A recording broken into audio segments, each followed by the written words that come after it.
Deus é bom. Por que tem tanto sofrimento, tantas dores, tantas provações, tantas tribulações? Primeiro, porque nós vivemos num mundo caído. Quando o homem pecou, houve um decreto de maldição sobre a terra. Maldita seja a terra por causa de ti, disse o Senhor a Adão no livro de Gênesis, no capítulo 3. Maldita seja a terra por causa de ti. Isso significa que há um decreto sobre a terra, sobre a existência, sobre o homem, que gera um estado de sofrimento, de angústia, e no final a morte. O homem não era para lidar com a morte entrou na realidade humana, na realidade da existência, na realidade da vida por causa do pecado. Então, este mundo não é o projeto original de Deus. O projeto original de Deus é um mundo, como diz lá no final do livro de Apocalipse, onde não vai haver dor, não vai haver lágrimas e não vai haver morte. Não vai haver angústia, não vai haver sofrimento.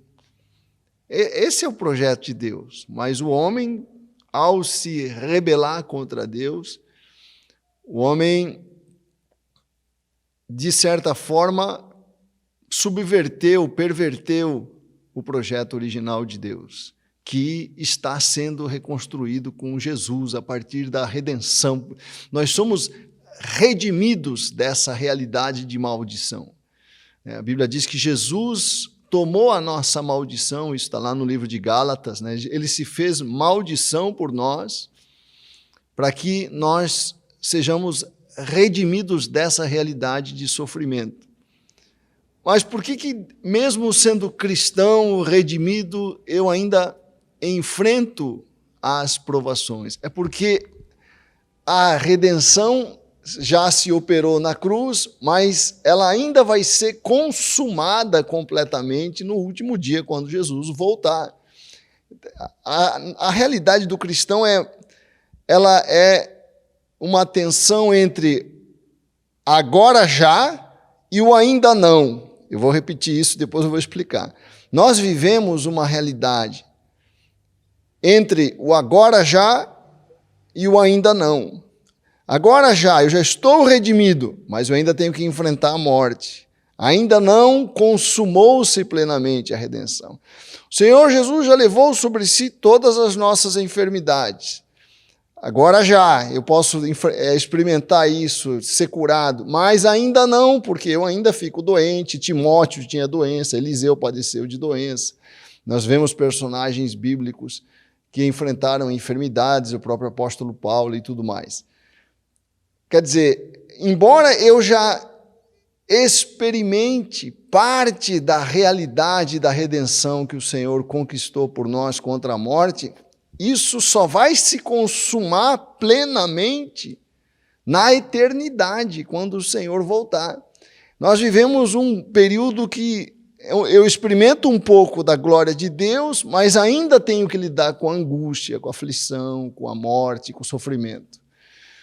Essa é uma realidade que nós não podemos negar porque é bíblica. Romanos capítulo 8 fala muito sobre isso, né? Que a criação ainda geme, há um gemido ainda dos filhos de Deus, enquanto não se consuma plenamente a redenção. Jesus já conquistou na cruz, mas não se consumou plenamente. Muitos não entendem isso e não entendem que essa tensão do agora já e o ainda não, e acham que Deus, que está faltando fé porque não é curado, porque as coisas não acontecem. Essa é uma forma errada de se pensar, de que nós temos que hoje já experimentar 100% da consumação, da redenção que o Senhor operou para as nossas vidas na sua obra na cruz. Não é assim, nós não experimentamos plenamente, porque se nós experimentássemos plenamente, nós não iríamos morrer mais. O fato de que mesmo o mais santo dos homens ainda morre, ainda adoece, mostra que há uma tensão entre o que o Senhor já conquistou para nós e a realização plena dessa conquista na vida do homem. Por isso que nós estamos nesse mundo, esse mundo ainda está caído, nós passamos por provações, nós passamos por situações de sofrimento, mas essas situações de sofrimento, diz a palavra de Deus, lá em Romanos, capítulo 8, e vários textos da Bíblia nos mostram, elas são usadas por Deus, não é que Deus traga essas situações para as nossas vidas, as provas, as dificuldades e tudo mais, mas elas são usadas por Deus para testar a nossa fé, para que nós cresçamos na nossa fé. Todas as situações de dificuldade que você passa, os momentos de dor, os momentos de sofrimento, os momentos de dificuldade, tudo isso vai, de uma certa forma, provando a autenticidade, o vigor, a solidez da sua fé. Eu preciso ter uma fé provada para que ela seja aprovada. Como é que eu vou saber se a minha fé é autêntica, verdadeira? É na hora da crise, na hora em que as coisas dão errado, na hora que eu tenho que enfrentar uma dor, na hora que eu tenho que enfrentar o sofrimento. De que maneira eu enfrento?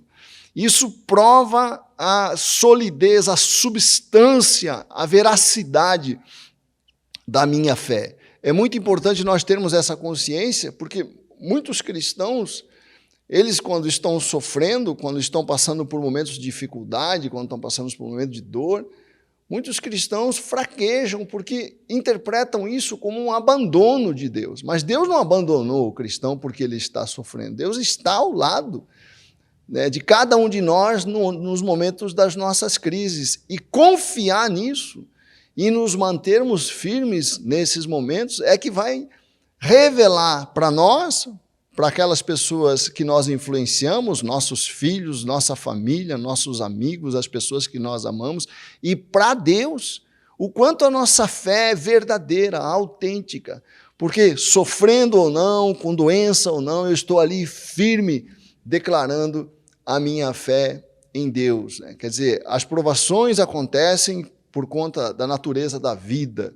A vida é assim, este mundo é um mundo caído, nós enfrentamos, a maldade ainda opera nessa realidade, existem forças espirituais malignas ainda operando na realidade do mundo, existe uma carga de crueldade nas pessoas ainda que nos atinge, nos afeta.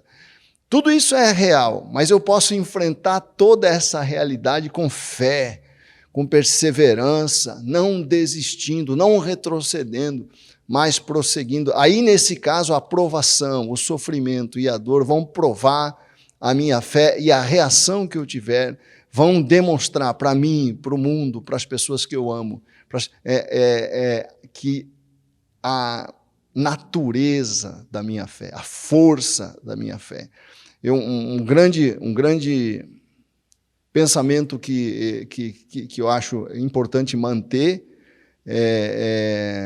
uma postura que eu acho muito importante nós defendermos, é a seguinte realidade: qual legado eu estou deixando para as pessoas que olham para mim no momento da dor, no momento da crise, no momento da dificuldade? Qual exemplo, qual modelo nós estamos dando para os nossos filhos, para as nossas filhas, né, para os nossos discípulos, para as pessoas que nos admiram, para as pessoas que andam conosco, para as pessoas que nós influenciamos? Isso que é importante. Não é importante você ficar questionando. Eu não sei por que as coisas acontecem, muitas coisas nós não entendemos. Pode ser por erros meus, pode ser por erros dos outros, pode ser por conta da vida. Não sabemos por que as coisas nos acontecem muitas vezes. Às vezes sabemos, às vezes não sabemos. Mas o importante é qual legado você deixa para a tua família, para as pessoas que você ama, as pessoas que você influencia, qual modelo, qual exemplo, qual testemunho você deixa para as pessoas que dependem de você, que sofrem sua influência nesses momentos. Um testemunho de fé, de perseverança. Se você fizer isso, você vai dar glória a Deus. Essa é a forma de dar glória a Deus, né? Que nesses momentos de provação e de sofrimento, eu me manter firme na minha fé inabalável. Quer dizer, que as circunstâncias, o sofrimento, a angústia do momento presente, como diz a palavra de Deus, sejam superadas com um testemunho de fé, de perseverança e de vitória, porque a vitória não é você ser curado ou não ser curado, a vitória é a tua postura de fé em Deus até o fim, como diz o apóstolo Paulo. O apóstolo Paulo foi decapitado, ele podia entrar em crise quando ele foi condenado pelo Império Romano, mas ele não entrou em crise. Ele achou uma glória poder sofrer aquele momento pelo Evangelho de Cristo. E disse, completei a carreira, combati o bom combate, guardei a fé.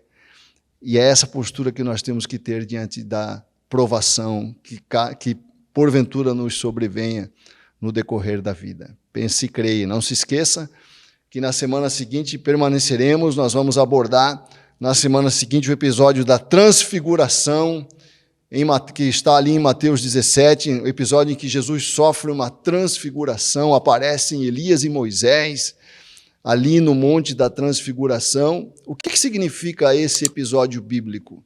Vamos saber semana que vem. Deus te abençoe.